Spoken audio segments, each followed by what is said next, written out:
c'est de ne pas avoir de trou, donc j'accepte. Du coup, j'ai une pièce vide. Donc quand je vais l'imprimer, à l'intérieur, j'aurai pas de structure de soutien. Donc là, on a aussi add-on tube. Ah, ça, c'est intéressant. Ça permet de passer à l'intérieur d'une pièce solide un tube. On va pouvoir lui dire, bah, tu sors par la tête. Voilà. On peut se dire, par exemple, si on fait une pièce imprimée en 3D élastique, on va pouvoir créer, par exemple, une chambre à l'intérieur pour avoir une pompe, par exemple. Du coup, ça nous fait une mini pompe très rapidement adaptée. Donc là, on va pouvoir modifier pas mal de choses. Autoroute minimale, tiens, il optimise lui-même. Ah ouais, c'est pas top ça. Donc ça, c'est un outil un peu voilà, au cas par cas en fonction de ce que vous avez besoin. Mais voilà, faut savoir qu'il existe, il est intéressant. Donc là, alors pour ce que je vais faire après, par contre, ça va être un peu tendu. Je vais plutôt travailler, aller rechercher une pièce. Euh, voilà, mesh mix. On va se remettre un lapin, parce qu'on l'aime bien. On va supprimer le premier. Lui m'intéresse. Edit. Aligne. Sympa. Ok. Bon.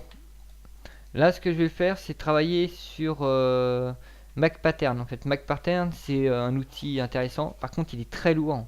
Donc, l'utilisez pas sur un PC qui est pas top, avec pas beaucoup de mémoire, sinon vous allez cracher à 100%. Et c'est pas dit que je ne crache pas pendant que je fais ça.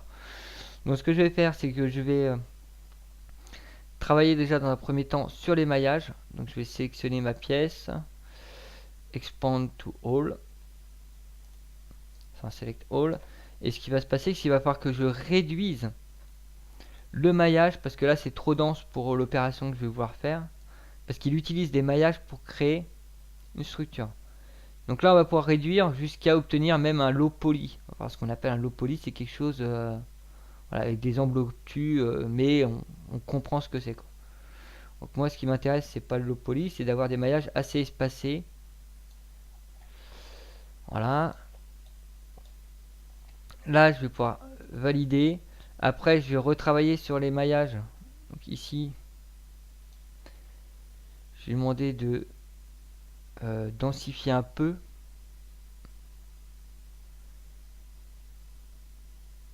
Remèche. Oh non, je vais directement le faire en sculpt, ce sera aussi bien. Donc refine, voilà.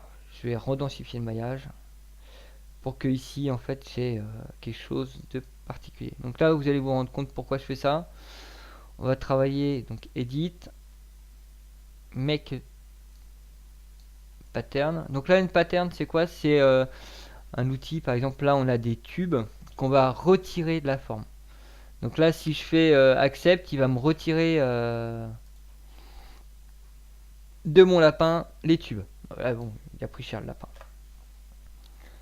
On va repasser ici. On va pouvoir modifier la dimension, l'espace qui est entre chaque tube. On va pouvoir lui dire de faire des intersections. Clip to surface, donc là en fait il va venir se plugger, il va s'arrêter à la surface. Donc du coup on aura des rebords. Grid smoothing c'est bon ça pour l'instant. Grid résolution. Reduce gradient. Alors gradient c'est intéressant, c'est qu'il va travailler la densité des points, enfin de la forme en fonction d'une pattern. Donc là il va du plus petit vers le plus gros. Du coup on peut réduire un peu les éléments.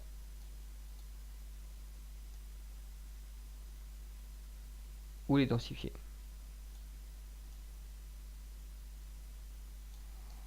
Voilà, donc du coup on va avoir quelque chose qui est adapté pour réduire par exemple la densité interne d'une pièce. On va pouvoir créer ce type de choses. Là derrière on passe un autre outil. Donc là on est en tillet tube, on peut passer en sphère. Pareil.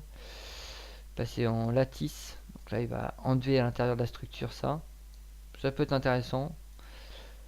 Random. Ça c'est un nouveau truc, j'avais pas vu ça. Ouais, pareil. Donc là c'est pareil, clip to surface qui se bloque sur la surface. Face group border, je sais pas ce que c'est. Ouais, de toute façon il rajoute des options pas mal sur celui-là. Nous ce qui nous intéresse c'est le edge. Donc edge, ça vous donner ça en fait. Chaque maillage, chaque point de relation, chaque arête va être en fait grossi pour obtenir quelque chose. Donc là on va travailler sur les dimensions de chaque barreau pour obtenir quelque chose qui est constructible. Donc on va travailler comme ça, ou on va pouvoir avoir dual edge. Donc là en fait c'est un peu plus rond. Voilà, donc ça c'est pas la forme générale, hein. Techniquement parlant, c'est cette pièce. Donc je valide. Et il me crée une nouvelle pièce. Bon, par contre, là sur mon PC ça tourne, sur le vôtre, faut faire gaffe quoi. Parce qu'il y a quand même un paquet d'opérations qui se font à la volée là. Voilà, j'ai un beau lapin, sympa. Alors techniquement parlant, j'ai toujours le premier. Donc ce que je pourrais faire, et là du coup ça devient intéressant, c'est sélectionner mon premier lapin et lui faire une opération booléenne avec le deuxième pour lui enlever cette matière. Donc pour ça, ce que je vais faire, c'est on n'arrive pas à travailler sur deux pièces standard mèche au niveau maillage, on n'a pas assez de maillage. Donc la première, il faut absolument travailler sur des solides pour faire ce type d'opération. Donc je le transforme en solide, je valide, du coup il me crée une pièce. Donc là j'ai une pièce, j'ai ma pattern ici, et j'ai ma pièce interne, voilà. Donc ce que je vais lui demander, c'est de retirer cette pièce là de l'autre. De lui retirer cette pièce là de l'autre. Donc là on va faire une opération booléenne, je vais appeler ça booléenne différence. Alors j'ai une chance sur deux de me planter parce que l'ordre dans lequel je sélectionne les mèches, enfin les fichiers à modifier, est très important. Alors, à chaque fois j'oublie c'est lequel qu'il faut sélectionner en premier. Voir ce que ça donne. Si bon, c'est pas top, je vais pas trop forcer parce que sinon je vais cracher. Attends un petit peu.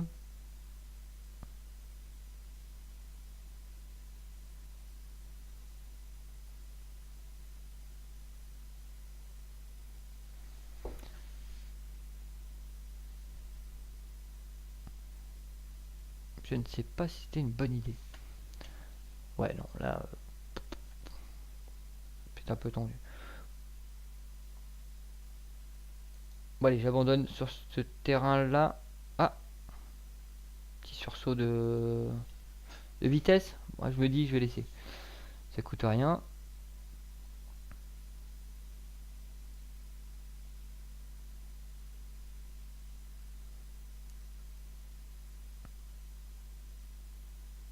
Donc, cette opération-là, en règle générale, vaut mieux la faire sur le gros PC qui a Usilab. Parce il est câblé pour. Voilà, il est fait pour pouvoir taper ce type d'opération assez rapidement. Bon, vous n'êtes pas à l'abri d'un crash parce que le logiciel a forcément quelques problématiques. Voilà, des fois, il n'arrive pas à reconstruire la pièce, donc il crache. Mais en règle générale, si vous avez une bestiole assez puissante, ça tient la route.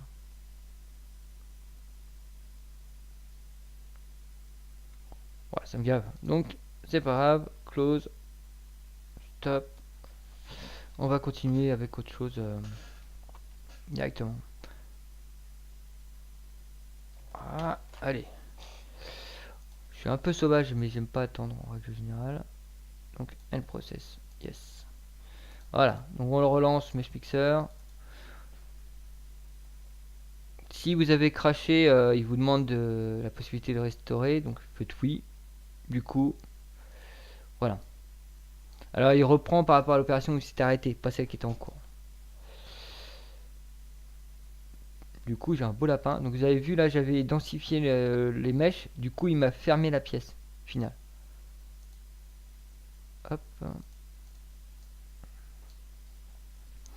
Donc on continue, on va aller sur Edit, Make a Slice. Alors Make a Slice, ok, il me dit que ma pièce est pas bonne pour ça. Bah, je comprends. On va sélectionner l'autre, c'est plus simple. Voilà. Donc lui, on voit qu'au niveau, voilà, on voit quand même des formes, c'est parce que... C'est bizarre, il m'a fait un truc bizarre. Donc là, Make a Slice, ça va nous permettre... On va faire un stacked en 3D sur l'axe Z. Alors le modo, je sais pas où il est. Et on va lui demander, de, par exemple, de me faire des tranches. 3, 4, c'est bien. Compute. Et là, du coup, il modifie la pièce. Il m'en fait 1, 2, 3, 4, 5, 6, 7, 8 pièces. Donc si je fais OK, j'accepte. Il va me trancher en 11 pièces et il va me créer 11 fichiers. Donc là, il les génère et il les ferme. Donc en fait, ça me permet d'avoir un outil pour trancher rapidement un gros volume pour l'imprimer si ça passe pas sur un seul plateau. Donc il y a quand même une préparation au préalable parce que vous allez avoir des particularités qui vont arriver sur certaines pièces. Donc là, clairement, je sais pas si je peux tourner en même temps. Non. On va attendre qu'il coupe.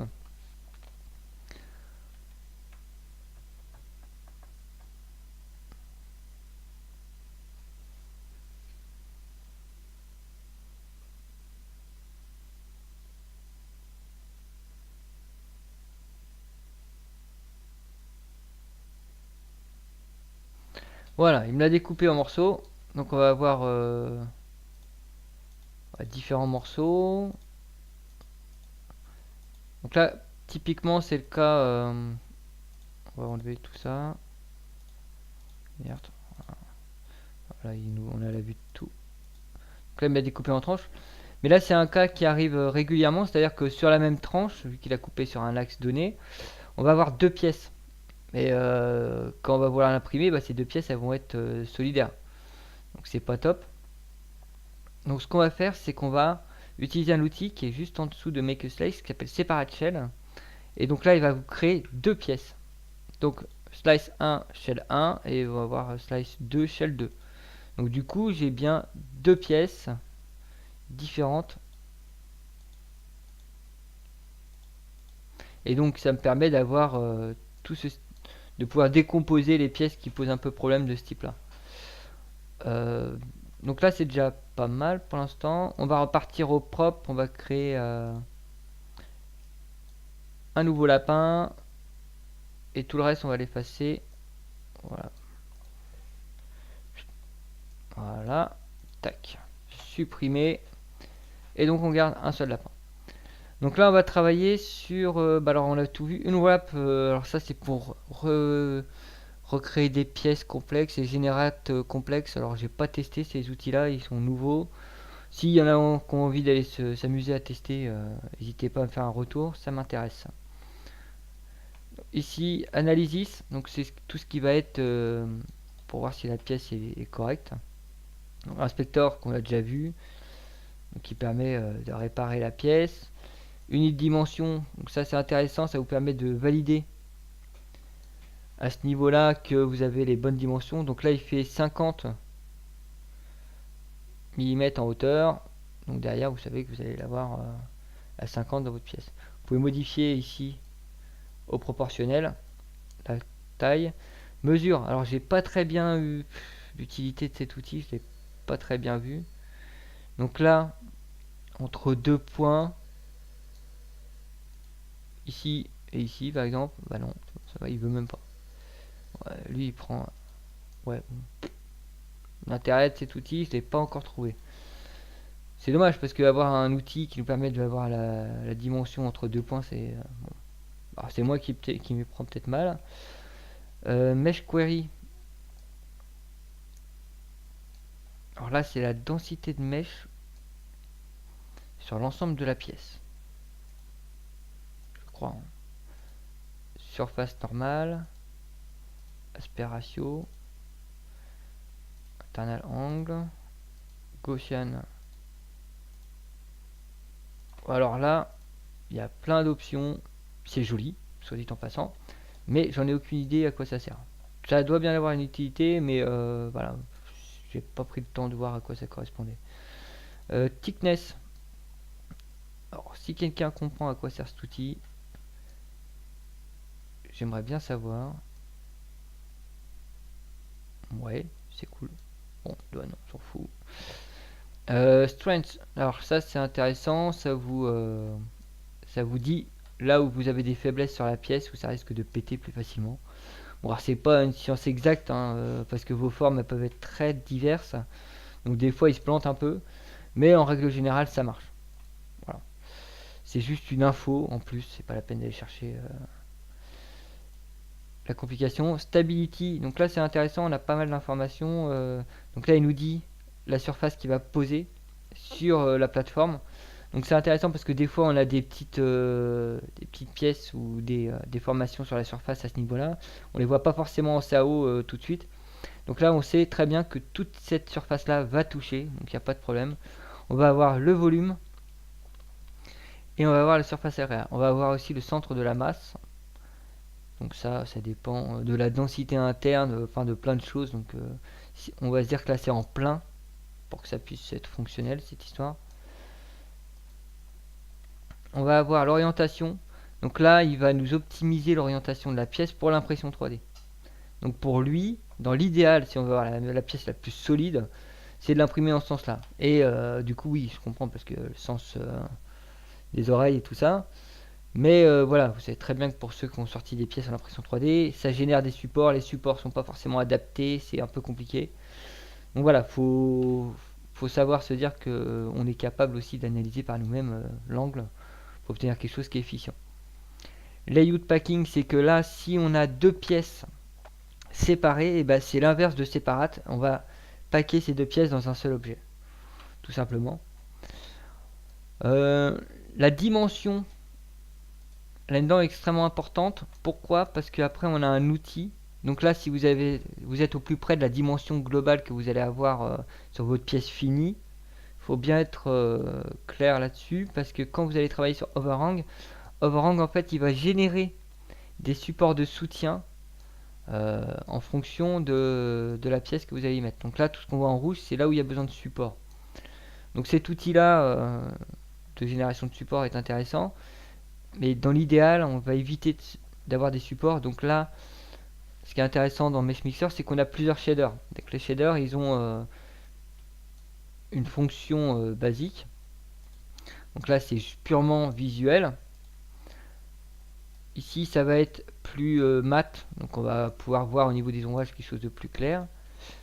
Ici, c'est pour voir les couleurs. Bon, là, on n'en a pas, on s'en fiche. Et là, couleur mat, vu qu'on n'en a pas mis. Ici, ça va être pour voir en transparence. Donc ça, on l'a déjà utilisé. Ici, c'est pour lui mettre... alors, je ne sais pas à quoi ça sert. Et ici, c'est un outil très intéressant qui nous permet de voir là où en fait on a besoin de support. Donc là, du coup, ce qui est intéressant, c'est qu'on peut aller travailler en sculpte en disant, bah voilà, il va pas me mettre un support ici, ça va m'emmerder. Donc là, on peut choisir de venir l'arrondir légèrement pour faire sauter le support. Ou au moins réduire un peu son impact. Donc là, il peut sortir. Bon, c'est pas trop moche. Donc ça modifie pas trop la forme générale. Et ça me permet de pas avoir de support. Donc je joue comme ça.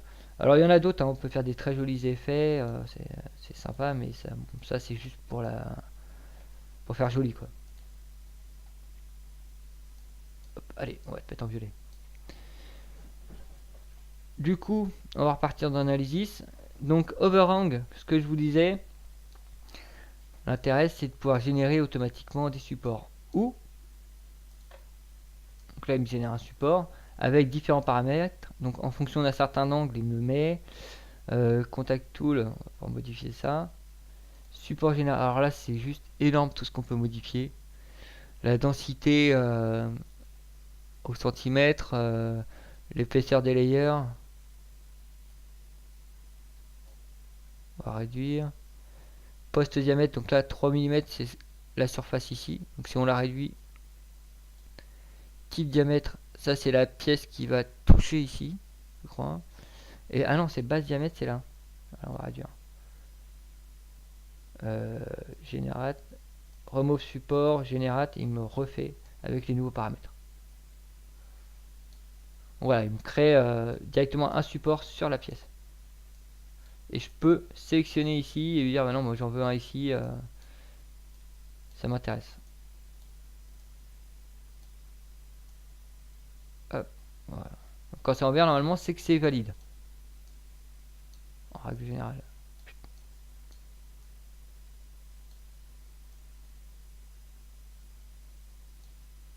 Il veut pas le générer. Hein. C'est peut-être les options que j'ai mis au niveau des angles. Bon, enfin bref. Là, ici, vous allez pouvoir créer des custom settings. Alors ça, c'est extrêmement intéressant. Parce que moi, par exemple, moi j'ai une réplicator 2. Et je vais pouvoir lui dire, bah voilà, quand je fais un layer avec des supports de 2 mm,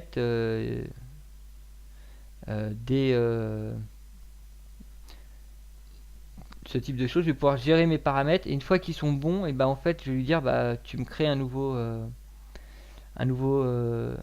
profil. Et comme ça, je pourrais le récupérer à chaque fois. Donc j'aurais pas besoin de me refaire. Et il faut se dire aussi que le logiciel ne connaît pas votre machine au niveau mécanique, c'est pas quelle précision elle peut atteindre, quelle vitesse, tout ça. Donc les supports qui en CAO ont l'air très très bien, la machine va pas être capable de les sortir et du coup l'intérêt il y en a pas. Donc vaut mieux bien optimiser ces paramètres là, créer un profil et derrière être sûr à chaque fois qu'on sort une pièce qu'elle soit nickel et d'avoir les supports qui génèrent correctement et proprement. Donc ça derrière c'est comme les supports de maquette, on peut les enlever facilement. Donc c'est une option qui est intéressante. Donc là du coup j'obtiens ma pièce. Slicing, j'ai pas vraiment compris quelle était son utilité. Donc, si quelqu'un trouve, je suis preneur. On arrive ici, donc du coup après export, mais maintenant il y a un autre option qui s'appelle print. Alors print, voilà c'est pareil, vous pouvez créer une nouvelle imprimante. Donc là c'est sample printer, donc vous allez pouvoir créer vous-même les paramètres. Donc par exemple si votre plateau fait tant par temps par temps. Autodesk Ember. Donc là on a déjà des choses pré-rangées, pré-intégrées. Donc là nous on a une Zortrax, on n'en a pas. Donc on va pouvoir créer le profil Zortrax. Donc voilà, le plateau fait tant, épaisseur tant, ça prend l'ABS, ça prend pas l'ABS. Parce qu'on va pouvoir modifier aussi ces paramètres là. Donc moi pour la mienne qui est la Carbot Replicator 2, il y a déjà des profils pré-remplis de matériaux. Donc ça pour l'instant. Donc je valide. Technologie extrusion, close, ok. Et si le logiciel est déjà préinstallé, quand je fais send to, et ben j'arrive directement dans le logiciel machine. Là je peux lui mettre un raccourci et il me l'ouvre et il me l'intègre dedans. Donc là c'est mon logiciel à moi, ce qui permet de voilà, préparer le fichier. Donc si on veut ressortir de cet espace, c'est ici. Yes, voilà. Ça permet de préparer. Sinon, export. Donc là vous avez différents formats. Collada Opsh avec les couleurs, voilà. DAE c'est permettre d'avoir un squelette par exemple à l'intérieur. Pareil, bon ça on a discuté, c'est le format Meshlab par origine. STL ACI 2, alors entre les deux, je sais pas trop la différence qu'il y a. AMF, donc l'AMF c'est quoi? C'est un nouveau format qu'ils essayent de pousser, Autodesk et d'autres compagnies, qui serait en fait un format global pour tout le monde. C'est un format de référence pour tous les logiciels en CAO, pour le prototypage rapide et aussi pour tout ce qui va être BIM. Les BIM, c'est tout ce qui va être intégration d'informations complexes, donc matière et compagnie, à l'intérieur de la pièce CAO. Donc c'est-à-dire on vient pas vous prendre juste un maillage, on vient prendre un maillage plus un ensemble d'informations qui vont pouvoir être lues via les autres logiciels. Donc là, ça commence à arriver. Alors, il y en a, j'ai vu une dizaine de logiciels qui utilisent ce format-là. Faut voir en termes de conversion ce que ça donne. Alors VRML, l'intérêt je vois pas. Faudrait voir s'il n'y a pas quelque chose là-dessus. Smesh, alors je sais pas non plus en quel type d'outil. Ça doit être utilisé dans d'autres machines ou d'autres logiciels. Donc regardez si ça vous intéresse. Après, voilà, l'option est là, on peut l'utiliser. Donc voilà, on va avoir aussi, bon là, la view.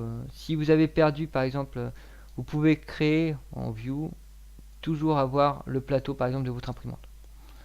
Ça vous permet de ne pas perdre de vue ou l'enlever. Show wireframe, voilà. Bon, après, c'est du standard. Star Screencast. Ah, sympa ça. Je savais même pas qu'on pouvait faire ça. Donc là, il va me créer une vidéo sur mon truc. Qu'est-ce qu'il me lance? Ah, d'accord, ils ont leur propre logiciel pour faire de la vidéo. Tiens, moi j'utilise un autre logiciel, mais bon, c'est bon à savoir.